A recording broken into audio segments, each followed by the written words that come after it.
Ces manifestants réclament le droit de se porter partie civile dans le procès de l'affaire Balyoz, un projet de coup d'État présumé fomenté par des militaires turcs. Ce procès constitue la menace la plus directe jamais portée contre l'armée turque qui se pose en gardienne de la laïcité.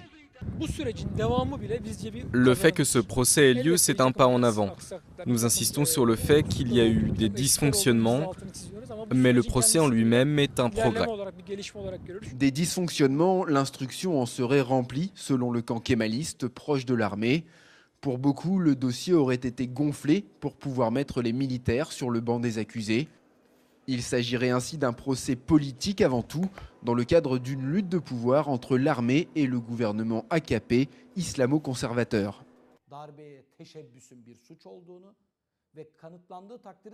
Une tentative de coup d'État est un crime et elle doit être punie si elle est prouvée. Mais négliger les principes du droit et entretenir la paranoïa d'un coup d'État, en profiter et utiliser ce procès pour affaiblir l'armée et quelques opposants, tout cela est aussi grave qu'une tentative de coup d'État. Révélée par la presse il y a plusieurs mois, l'affaire Balyoz prouve que les militaires ont perdu de leur influence sur la société turque. Un changement de mentalité considérable dans un pays où l'armée a renversé 4 gouvernements au cours des 50 dernières années. La Turquie a changé sa perception du coup d'État. Avant, on considérait cela comme un processus normal dans un état d'urgence, mais maintenant, on a réalisé qu'un coup d'État est un crime.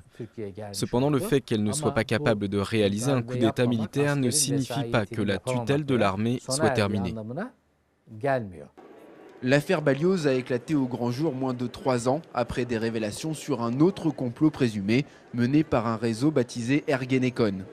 Au total, depuis 2007, près de 400 personnes ont été inculpées dans différentes affaires pour avoir voulu renverser le gouvernement.